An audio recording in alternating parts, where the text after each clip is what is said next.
大家好，今日好想同大家介紹一本新書，書名叫《耶穌效應：對讀四福音與典內福音，重尋失落的耶穌拼圖》。正如書名所顯示，呢本書嘅內容主要係關於點樣去運用我哋俗稱叫典內福音嘅文獻，嚟幫助我哋更好咁去詮釋正典四福音嘅一種讀經嘅進路。所謂典內福音，其實就係指早期基督教，特別係頭300年喺我哋嘅正典福音書馬太、馬可、路加、約翰之外有關耶穌生平嘅一啲記載，我哋都稱為福音書。咁咧喺傳統華人世界入邊咧，據我嘅觀察，好多時候對於典內福音嘅睇法咧都係好兩極嘅。一方面可能有啲人認為典內福音係一啲非正統甚至異端嘅作品係我哋唔值得甚至係應該禁止人去閱讀嘅。另一個極端可能就係認為典內福音係最純正最原始嘅基督教嘅文獻佢應該要取代翻正典福音。咁呢本書嘅特色咧就係嘗試喺兩極之間揾到一條平衡嘅路。一方面既尊重大公信仰對於正典嘅一種歷史發展嘅過程，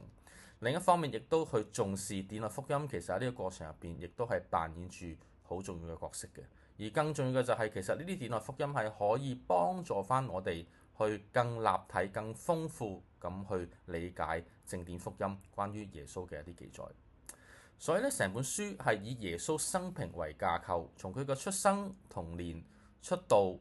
同埋揀選門徒，到最後被出賣、受難、復活甚至死後下到陰間，每一個階段其實都最少有一本典內福音係描寫關於耶穌嘅生平。咁所以呢本書就會去嘗試去用典內福音嘅一啲資源，從佢哋嘅視角去幫助我哋去同正典福音進行一個對讀。例如有多馬嬰孩福音啦，有多馬福音啦，有抹大拉的瑪利亞福音啦，或者猶大福音啦，甚至係尼哥底母福音等等。呢啲有關耶穌唔同生平階段嘅典內福音記載，都可以成為幫助我哋去更好詮釋正典福音嘅一個資源。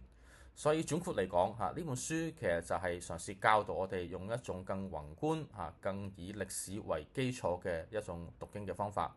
透過正典福音同典內福音互相對讀嘅過程，我哋能夠喺呢個典內福音嘅窗外風景，能夠睇到一位更立體嘅耶穌基督。